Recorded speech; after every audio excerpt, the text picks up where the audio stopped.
9, 8. Ignition sequence has started.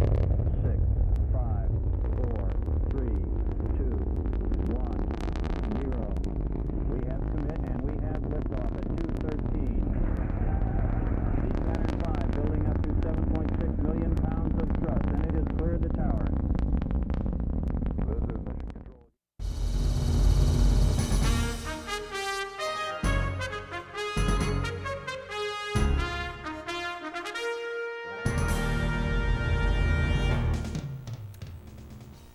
Good evening and welcome to tonight's edition of News 22. I'm B-Money Thug Life. And I'm Erin Fitzsimonds, y'all. After many months of undergoing several treatments and taking a lot of antiretroviral drugs, in March a team of medical researchers announced that a 2-year-old patient had been cured of HIV. The child, 7 months later, medication-free, has shown no signs of the virus. The treatments began when the child was only 30 hours old, but ended when the child was 18 months old. This is the second documented case of HIV reversal, and hopefully there will be many more. A server at Carrabba's restaurant in Overland Park, Kansas, received a discriminatory message on a receipt this past Tuesday after 2 customers wrote derogatory comments regarding the man's sexuality. The note read, "Thank you for your service, it was excellent. That being said, we cannot in good conscience tip you for your homosexual lifestyle is an affront to God." The note continued further and expressed a dissenting opinion towards the young man's choices and asked that he reevaluate his role under God's eye. Patrons are now visiting Carrabba's and requesting to be sat in the young man's section, wielding plenty of cash to show support for such discriminatory action. Yo, so check it. A student faced suspension this past Tuesday after he showed up wearing a vagabond outfit. According to officials, 17-year-old Michael Bodimov got the idea for the costume after he was assigned a school project that involved transforming into a character for an entire day. Bodimov, an aspiring actor, thought it would be a good idea to experiment with the hobo look. Bodimov supposedly created an entire story behind the vagrant life. That is, his name was John and that he had run over his sister with a car years earlier, leaving him homeless after parental neglect. The hobo was then told to give up all material possessions, according to a guru. Due to his authentic hobo appeal, Bodimov was immediately denied entry upon stepping through the school doors. Bodimov will unfortunately receive a failing grade on the project, but may have gotten a taste of his 15 minutes of fame. A Simsbury home invasion is currently being investigated after police said a man entered a house and took his items before taking off on Monday. A man who was unidentified entering a home on Vining Drive, and the homeowner told police that the suspect demanded money from them. At this point in time, the homeowner is not sure of exactly what the suspect took and how much the suspect took. There were no weapons that were used during the home invasion, and police believe that the suspect was familiar with the residents. Next time you say your parents were strict growing up, think again. A Bridgeport mother was arrested for allegedly stabbing her son in the back over taking out the garbage. The situation escalated after the mother, 34-year-old Jacqueline Morris, asked him to take out the trash, and he said he would do it in the morning. Apparently counting to 3 didn't work, and things got violent. After the incident, Morris's son walked to a relative's house on Jackson Avenue and notified police. He is okay, but Morris faces several charges, including second-degree assault. Her bond was set to $10,000. Prosecutors are urging a judge to keep Kennedy counsel Michael Skakel in prison while he anticipates a new trial for the slaying of his neighbor Martha Moxley in 1975. Connecticut Judge Thomas Bishop ordered the new trial due to the fact that his trial attorney failed to adequately represent him when he was found guilty in 2002 of Moxley's golf club battering. They were 15-year-old neighbors in Greenwich at the time of Moxley's death. Prosecutors argue that Bishop does not have authority to grant bond and are urging him to keep Skakel behind bars. Here's another reason to always have your phone on you. It could save your life. After rounds were shot in an attempted bank robbery this past Monday in Winter Garden, Florida, a gas station clerk came out unscathed thanks to his cell phone. The man with the gun entered the store and demanded a particular beverage from a safe. The clerk, unable to open the safe, called for reinforcement. After another clerk entered the store and also failed to open the beverage safe, the man pulled the trigger upon leaving the store, which emergency personnel later found had actually ricocheted off the first clerk's chest. The only damage done seemed to be a minor chest pain as the man's HTC cell phone screen shattered once hit. It was a lucky day for him, and according to police, a rare occurrence that is unlikely to happen again. In local news, Yukon police have arrested a 24-year-old Vernon man accused of money laundering thousands of dollars of Yukon students' grant money. The Hartford Courant reports that Corey Schmidt was a student trustee in the financial aid office and is accused of transferring about $73,000 worth of students' money before they were authorized to receive the money. Schmidt also is accused of transferring more than $2,000 that he was not entitled to in his work-study account. Police started investigating in May of 2012 and recorded that Schmidt had gained access to a secure computer system making several unauthorized transactions, according to police. He was charged with 3 counts of a second-degree computer crime, 1 count of third-degree computer crime, 2 counts of e-crime with fraudulent intent, and conspiracy to commit larceny. Notoriously quirky local weatherman Scott Haney made national headlines this week after a video of him eating cat vomit live on television spread across the internet. During the October 9th WFSB morning news show, Haney ate what he thought was a stale grape nut off the studio floor, only to discover later it was cat vomit he tracked into the studio on his shoe.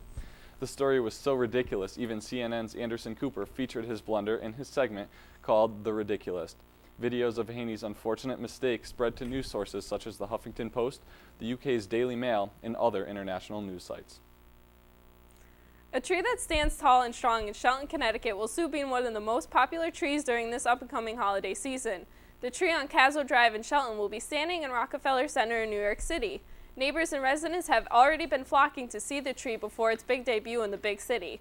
There is no official move date yet, but Shelton Mayor Mark Loretti said police will be on guard around the clock until November 9th. On October 25th, beachgoers at Magnetic Island in Australia claimed they saw a distinctive long, curved neck bobbing up and down the coast. Many patrons claimed they believed it was the mythical creature, the Loch Ness Monster. One patron stating, "It looks like a Loch Ness Monster." Another stating, "I've never seen anything like it." It could be anything. We are all wanting to know what it is. Others believe it just remains of a boat. There have been many reporters of other sightings of the Loch Ness Monster near Magnetic Island recently. Maybe the creature isn't as mythical as we think. And we'll be back with this week's editorial after this short break. I can't hold it together.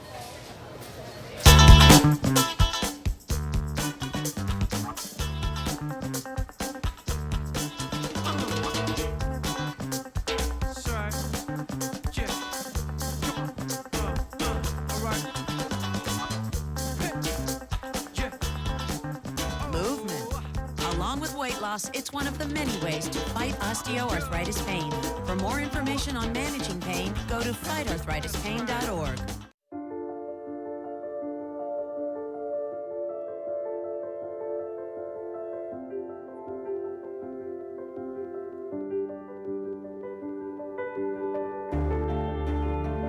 Body language. Without saying a word, it can tell you so much.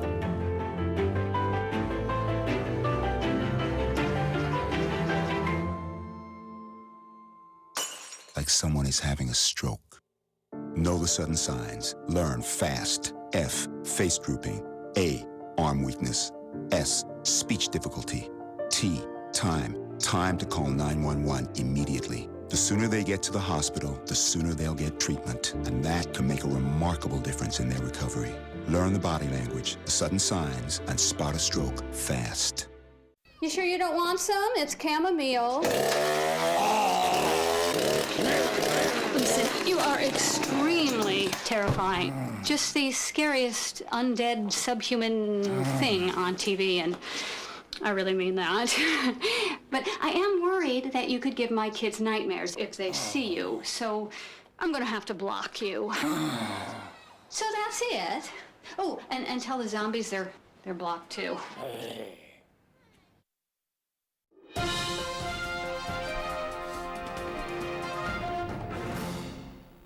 And we're back with this week's editorial. Good evening, Eastern Connecticut. I'm Alaxbra reporting for this week's editorial. So, in light of this spectacular holiday, I wanted to reflect on a night that many college kids overlook. While making their beer keg and sexy kitten costumes, it's called Mischief Night. Let me fill you in on my Mischief Night last night. While innocently sitting in my apartment watching the Sox win the World Series, hell yeah, my roommates and I thought we heard footsteps upstairs, but in the heat of the moment we chose to ignore it watching the game. Well, we probably shouldn't have. After an alarming text from a friend, I walked out onto my porch, and to my surprise, my entire front porch, surrounding bushes, trees, and my car completely were covered in toilet paper. Only my car. Typical. So after my initial shock and awe, I decided, instead of getting mad, let's embrace this series of events. First off, I want to thank the Sons of Guns who got me good. Thanks for spending the money and the time on me, because that's a lot of TP. I mean, you should have seen it. Last night, intricately woven on my banister, draped over my railings and steps, wrapped carefully around my car tires. I'm flattered. I mean, you should have seen it. I applaud your work, people. So, when did this tradition start? The earliest reference to Mischief Night dates back to 1790 at St. John's College in England, where the headmaster encouraged a school play which ended in an ode to fun, which praises children's tricks on Mischief Night in the most approving terms. Approving terms? Nobody got my approval when I was cleaning up Charmin and Bounty Ultrasoft off my lawn this morning.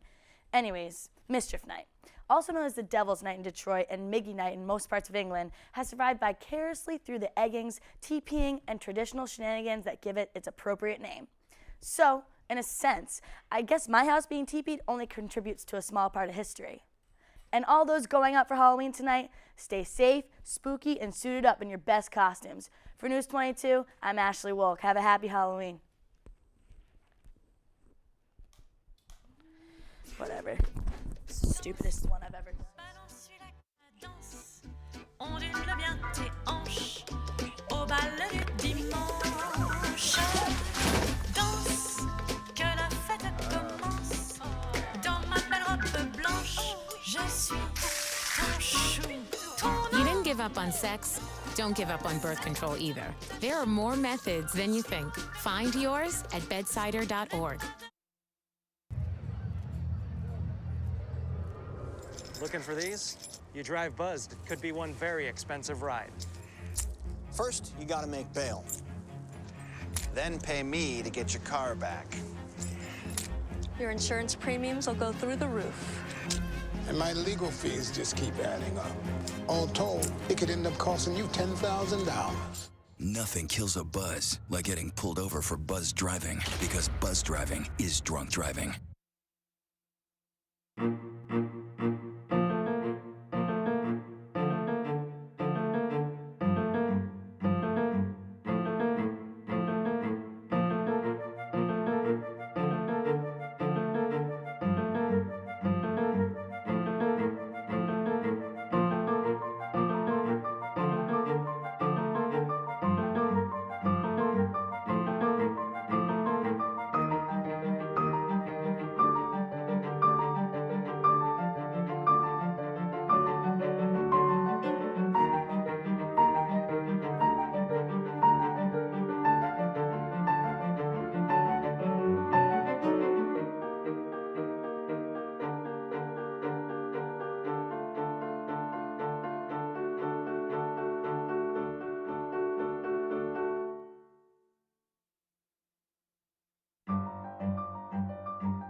Every Thursday night, the campus ministry cooks free pancakes for students.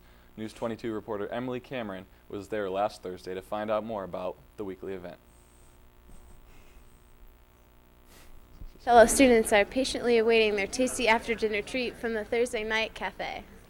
Every Thursday night from 9:30 to 11, students come to the cafe where they await delicious pancakes. The Thursday Night Cafe is located on the top floor of the Student Center across from the Betty Tipton Room. We met with one of the pancake chefs to find out more about the program. My name is Avery Scana, and I'm one of 3 people that work here at this event. This is my first semester helping make pancakes at the Thursday Night Cafe. This program is run by Campus Ministry and Student Affairs. Our goal is to give students something fun and safe to do on Thursday nights. Not only do students enjoy eating pancakes, but they also take the time to hang out with friends and enjoy the comfortable atmosphere of the Student Center. During the weekly program, students have fun playing board games, trivia, and even pool. Each week, the cafe tries to have something different for the students to enjoy. It's important that people leave pancake night wanting to come back. To do this, we have open mic night, karaoke night, trivia night, and we're even planning a Halloween contest for Halloween night. I'm Emily Cameron, and that's it for this week of the Thursday Night Cafe. Hope to see you next time.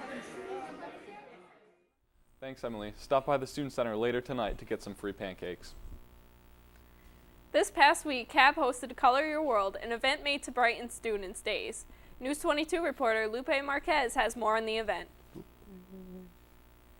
I'm Lupe Marquez here in front of the Student Center Cafe for this week's CAB event, Color Your World. The Color Your World event was put on by Campus Activities Board to change up students' routine and add excitement to their daily lives. Throughout the event, students could get customized airbrush trucker hats, pillowcases, and cell phone pouches. While waiting in line, students helped themselves to smoothies and enjoyed live music. We spoke with one of the students who attended the event about her experience. Okay, originally I went to the internship program, so I got to see a couple of interns that I was actually interested in. And then while I was coming out, I noticed they had a big cell, and then they had a line where people were standing in line getting phone cases done. So I decided to wait in line and get a cute little pouch that has my name on it, and I love it. So CAB should definitely do this event again. I enjoyed it. After students got their trucker hats airbrushed, they were able to enjoy the band Silhouette Rising in the Student Center Cafe. The featured band for the event was Silhouette Rising, a pop rock quartet from Wakefield, Massachusetts. Formed in 2004, their unique sound and energy fueled their 2 full-length albums. The newest edition, titled Happiness 2, is set to release in the coming months.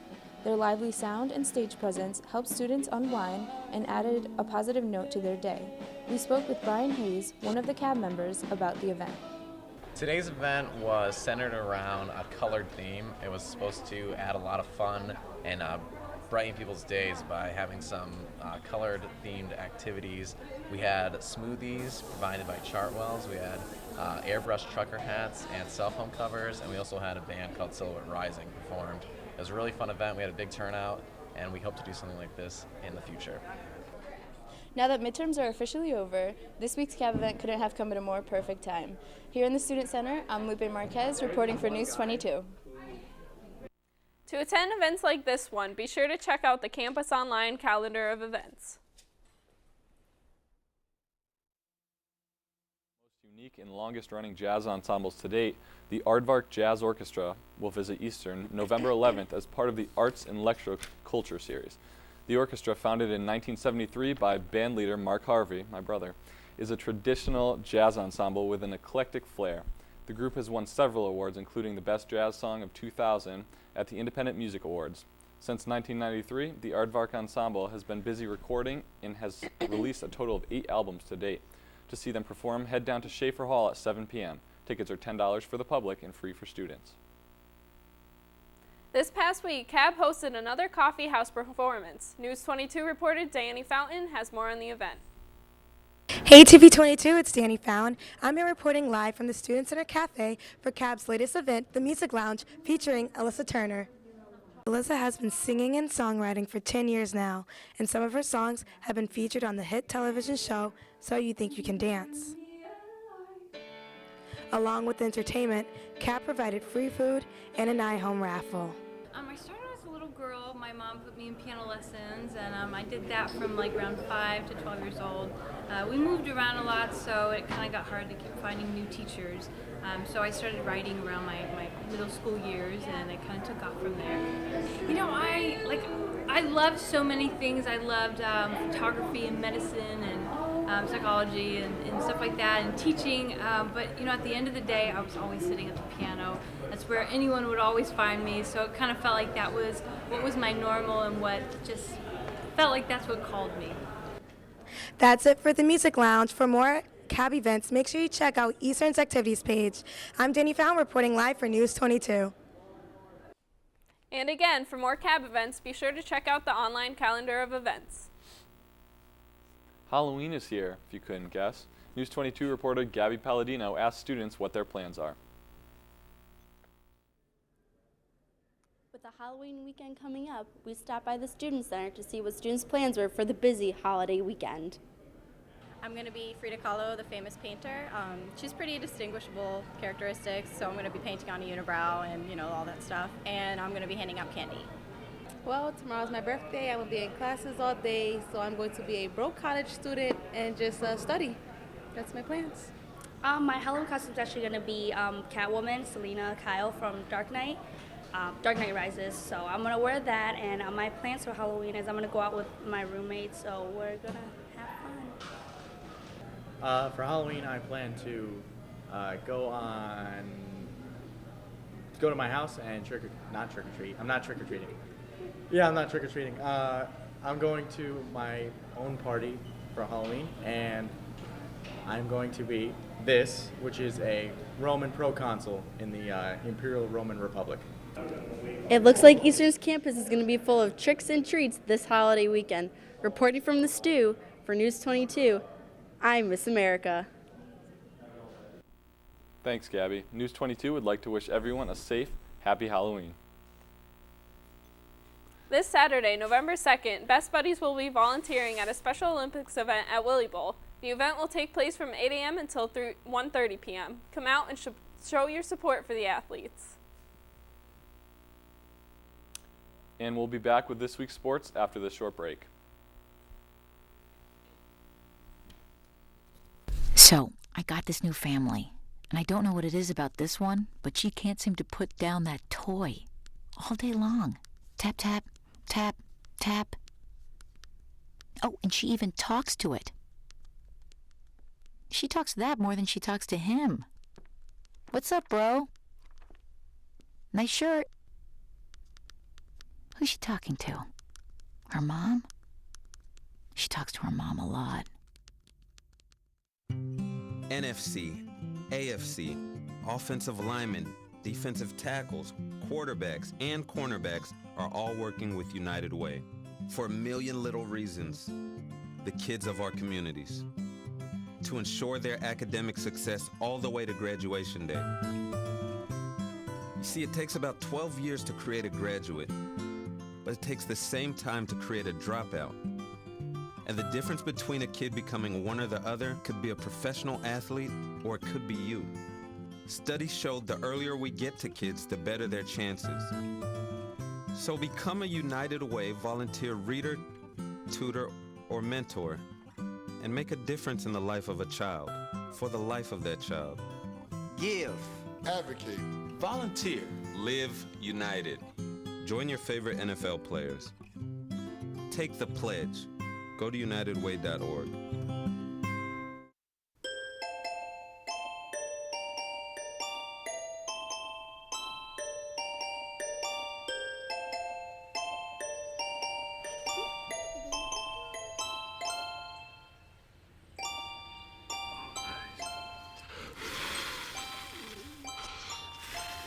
The smallest moments can have the biggest impact on a child's life. Take time to be a dad today. Call or visit fatherhood.gov to learn more.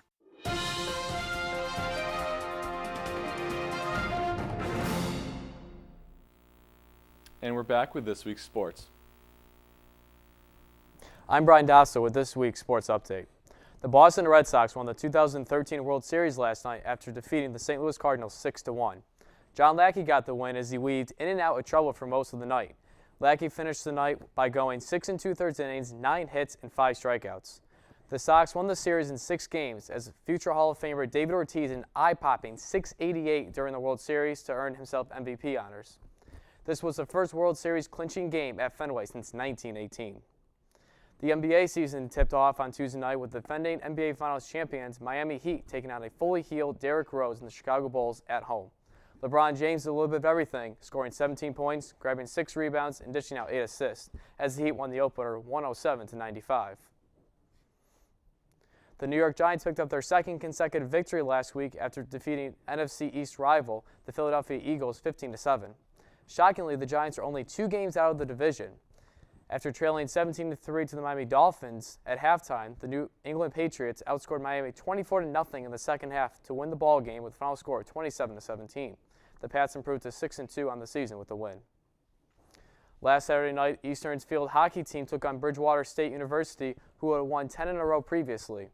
Eastern put up a great fight until the end, where with only a minute and 58 seconds left, Bridgewater State scored the only goal of the game. Eastern is now 8-9 on the year and have lost 6 straight against Bridgewater.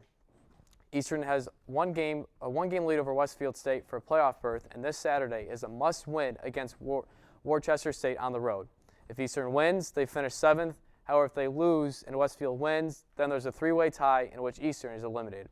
Good luck on Saturday, Warriors. Women's soccer extended their unbeaten streak to 4 games on Wednesday night as they tied Manhattan College 1-1. Freshman goalkeeper Chelsea Santos had 4 saves, and Eastern outshot their opponent on goal 15-8, but were only able to successfully land one of the shots. Their final match of the season is this Saturday at home against Plymouth State University. It's an important match for Eastern, as if they win, they would finish in 4th place and get a home match on Tuesday to start their playoff run. Men's soccer had a 16-game undefeated record against LEC, the conference, until last Saturday. UMass Dartmouth hosted the Warriors and shut them out, winning 1-0. It was a huge loss for Eastern as they dropped from 1st to 2nd in the LEC conference standings. They have one match left to try to regain their top seed if UMass also loses. Next Saturday, the Warriors are on the road to Plymouth State, who are 1-3-2 in the LEC. Meanwhile, UMass plays Western Connecticut, who are also 1-3-2. Whoever is victorious claims a top seed. This is Bryan Dostaler for News 22. Thanks for watching. If you want to see any of our past shows, go to tv22.blip.tv. Tell them B-Money sent you. I'm B-Money Thug Life. And I'm Erin Fitzsimonds. Have a good night, y'all. That was so great. I loved it. Oh, thanks. Good job. Good show, everyone. Good show. So Let's wave to the cameras. You were so funny.